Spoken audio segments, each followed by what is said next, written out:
Imagine that. Pro-life Republicans don't support an administration that promises to veto pro-life laws. Pro-life Republicans don't support a pro-choice administration. You can't really be surprised. Ladies and gentlemen, welcome to another episode of The New Nation. This is a new format. You're not going to be seeing my face anymore. I don't have to set up a video camera. I don't have to set up my mics. I'm very lazy. I can do this video in shorts or in my sweatpants if I want to. I don't feel like getting all dressed up every time I have to make a video. So now this is the new format. That's me. Look at me. Dressed up as the young pope. I like it. I love it. That was designed by Saint Wave, as all of the thumbnails for The New Nation are designed by the man himself, Saint Wave. You guys can go to saintwave.net and get some cool stuff. Get some cool merch. Catholic merch. Catholic merch. Guys, before we start the video today, please do me a favor. Like, subscribe, comment, hit the notification bell so that whenever I post a new video, you guys get notified about it. We've had a lot of success. I say we've, it's just me. I've had a lot of success with the past couple of videos talking about topics a lot sooner than I used to. I used to wait a week to talk about things, but now I'm talking about things sooner, things that are pressing, things that are important. Let's talk about today's video. We're going to talk about Nick Fuentes. Obviously, people think that I'm obsessed with Nick now. But what we're going to do is we're going to talk about Nick's comments on Trump's flip-flop of pro-life and the pro-life movement. Because as you guys have seen with a couple different instances, specifically on Trump posting on Truth Social that I'm going to be the best president for women's reproductive rights. And we all know that when we hear the words reproductive rights used together, we know that it's, I hate using a dog whistle, but it's a red flag. It just means abortion. And not only that, but we saw J.D. Vance in an interview with, I don't know, some mainstream media organization, doubled down and said that Trump would veto a national ban on abortion. Here, let's take a look at that clip. Democrats made the case this week and beyond this week that Donald Trump, if elected, will impose a federal ban on abortion if he wins. Now, Donald Trump says he won't, but can you commit, Senator, sitting right here with me today, that if you and Donald Trump are elected, that you will not impose a federal ban on abortion? I can absolutely commit that, Kristen, and Donald Trump has been as clear about that as possible. I think it's important to step back and say, what has Donald Trump actually said on the abortion question, and how is it different from what Kamala Harris and the Democrats have said? Donald Trump wants to end this culture war over this particular topic. If California wants to have a different abortion policy from Ohio, then Ohio has to respect California and California has to respect Ohio. Donald Trump's view is that we want the individual states and their individual cultures and their unique political sensibilities to make these decisions because we don't want to have a nonstop federal conflict over this issue. The federal government ought to be focused on getting food prices down, getting housing prices down, issues, of course, where Kamala Harris has been a total disaster. So I think Donald Trump is right. We want the federal government to focus on these big economic and immigration questions. Let the states figure out their own abortion policy. Let me just follow up with you a little bit on that point, because I've been talking to Republicans, including Senator Lindsey Graham just last week, who've made it very clear that if Donald Trump is elected, if you are elected, they will continue to press this point. Senator Graham said to me, I'm going to keep saying that there should be a federal ban. If such a piece of legislation landed on Donald Trump's desk, would he veto it? Well, I think it'd be very clear he would not support it. I mean, he said that explicitly. Yeah, I mean, if you're not supporting it as the President of the United States, you fundamentally have to veto it. So he would veto a federal abortion ban? I think he would. He said that explicitly, that he would. What an absolute bitch. What an absolute psycho murder apologist. Can you commit, Mr. Vance, that you'll kill less babies than you want to? Oh, yeah, for sure. We can definitely commit to that. We're going to kill less babies, but we're still going to kill a lot of babies. It's okay. Don't worry about it. It just makes me really upset that all they're doing is pandering to women voters. That's all they're doing, and they don't have to pander to women voters. If Trump and Vance want to win in a landslide, all they have to do is appeal to straight, white men. That's all they have to do. And especially in these sort of middle American, southern states, these people profess to be, I don't know, good-hearted Christians, Bible-believing Christians, yet they'll compromise on one of the 10 commandments, thou shalt not kill. What the fuck happened to sola scriptura? Well, you know, Trump's probably doing the best, and I'll tell you what, we gotta win. You're compromising your faith to vote for a man who's probably not even going to do anything for you realistically.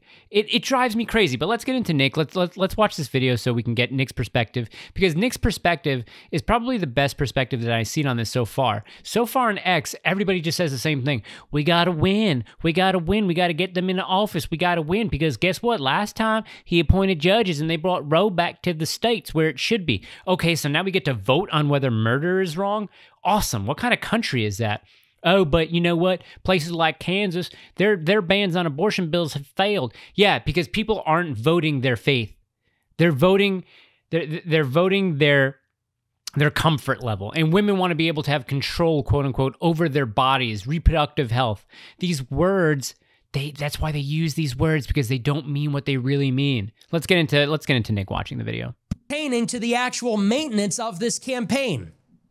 And I'll start with Donald Trump's comments on abortion.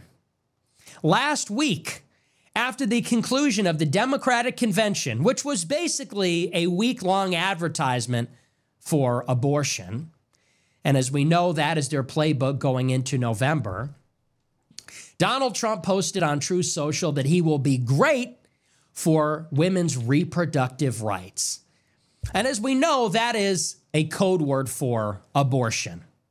I don't know what a reproductive right is. Men and women have a right to get married and have sex within marriage and reproduce children. Everyone has a right to do that. So we know that when Donald Trump talks about reproductive rights, like the Democrats, this is in fact a code word for the right to terminate a pregnancy, the right not to reproduce after the process has already been initiated. So Donald Trump said this weekend that his administration would be great for women's reproductive rights. It would be great for abortion. But later on this week, his vice president doubled down.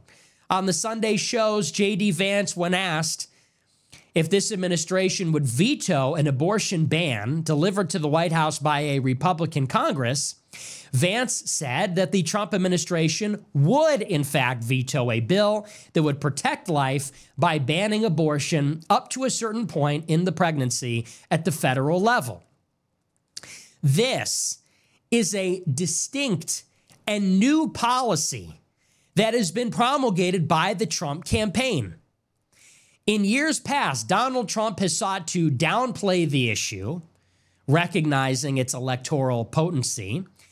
He has evaded it, dodged it, come up with clever rhetoric to get around it, but he has never said that he is in favor of abortion or that he would actively oppose attempts to restrict abortion. But make no mistake about it, all of that changed this week. And we must acknowledge first that this is new, this is different, and this is radical. For the past 2 years, Donald Trump has not exactly been a champion of the pro-life cause, largely for electoral reasons. And he has come up with every manner, rhetorically, of downplaying or evading the issue. I'm tired of it also. I just want to say I'm tired of it when people call Trump the most pro-life president of all time. I'm tired of it. This weekend, his post on Truth Social suggests that this administration may actually support abortion. And the position J.D. Vance took on the shows this weekend, that they would veto a bill that restricts abortion, suggests that they are actually hostile to the pro-life cause. All day today, I have seen influencers like Mike Cernovich and Ashley St. Clair, who I believe are on the payroll of the Republican Party or the Trump campaign.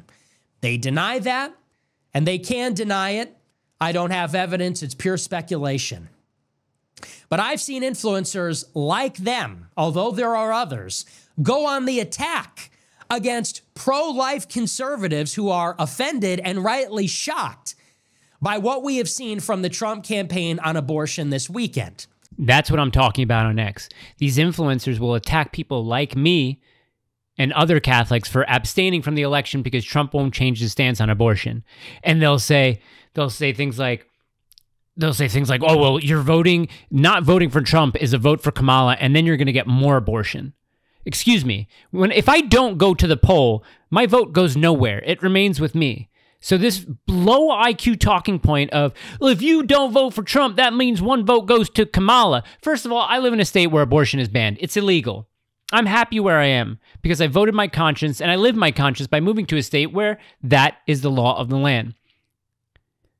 Secondly, if you are a Christian person, you cannot vote for a candidate who supports abortion by any small stretch. I don't care if it's 4 weeks. I don't care if it's 6 or 8 weeks. If it's IVF, if it's the abortion pill, or if it's even birth control. You cannot support that candidate if you are an actual Christian. And understand, I have said on this show in the past, and I believe that our first priority is to win the election. And I can understand the position of the Trump campaign up to this weekend. I believe it is probably in the interest of the Republican Party to downplay or to otherwise come up with rhetoric to circumvent the issue. Although I am absolutely pro-life, I can see the writing on the wall. Even in deep red states, it seems that the pro-life position is losing on state referendums and in various special or midterm elections. I get it. Yeah, that's because people are pussies. People are pussies and they don't want to get off their ass. This is a new mic. Now, once I don't have to be on camera and it's just my voice, I can get a little bit more animated. But this weekend, no pun intended, is different. This weekend is new. They're not downplaying. They're not getting around it. They're not adopting a quietist position. They're outright committing to oppose the pro-life cause. Consequently, Christians, pro-life conservatives, and pro-life Republicans have said that they will not vote for a presidency that promises to veto pro-life legislation. Imagine that. Pro-life Republicans don't support an administration that promises to veto pro-life laws. Pro-life Republicans don't support a pro-choice administration. You can't really be surprised. I see Republican surrogates on Twitter say that, well, Kamala will be worse on abortion. They say that Donald Trump has been good on life in the past. But my rebuttal to that is this. Ask yourself on some other issue, would Donald Trump compromise and throw his base under the bus in a significant and fundamental way to appease the left? Let's take an issue like, for example, Israel. Right now, the war in Israel is extremely unpopular. Most Americans believe that the United States should not defend Israel if they get into a fight with Iran. Most Americans have turned against Israel's campaign in Gaza. Do you believe, honestly, for one moment, that Donald Trump, in an effort to pander to left-wing radicals, left-wing pro-Palestinian activists, or even to the majority of Americans, do you believe that he would take a position that is explicitly contrary to the state of Israel? Nope. Do you believe that as he did with pro-life this weekend, he would announce and as vice president would make official a policy of opposing the defense of the state of Israel? Nope. And there it is.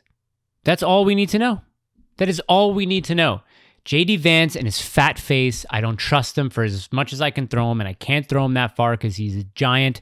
He's a fatty. I don't like him. Dude can't even order donuts in a donut shop. You've seen that clip, right? He goes into a donut shop, and he says, hey, my name's J.D. Vance, and I'm running for vice president. The people behind the counter are like, okay. Yeah, I'd like a dozen donuts. I don't know, glaze, whatever makes sense. The dude can't even make an order at a donut shop. I'm J.D. Vance. I'm running for vice president. Good to see you. Okay. Just a random assortment of stuff. Yes, the beginning of July. Okay. For this year. Okay. Good. How much you, sir? Almost 2 years. Okay. Good. How long? Everything. Just everything. Yeah, I mean, a lot of glaze, cinnamon rolls, just whatever makes sense. And I don't trust him. And you would think for a man like Donald Trump, who was nearly murdered a month and a half ago, that he would probably want to take the side and the position of, I don't know, non-murder. How does that sound? Does that sound like you can get behind it? Talk about it in the comments, you guys. This video is done. Talk about it. Can you vote for a politician who has, on a whim, changed his position on abortion because he wants to win an election? Do you trust him? I don't. See you next week, guys.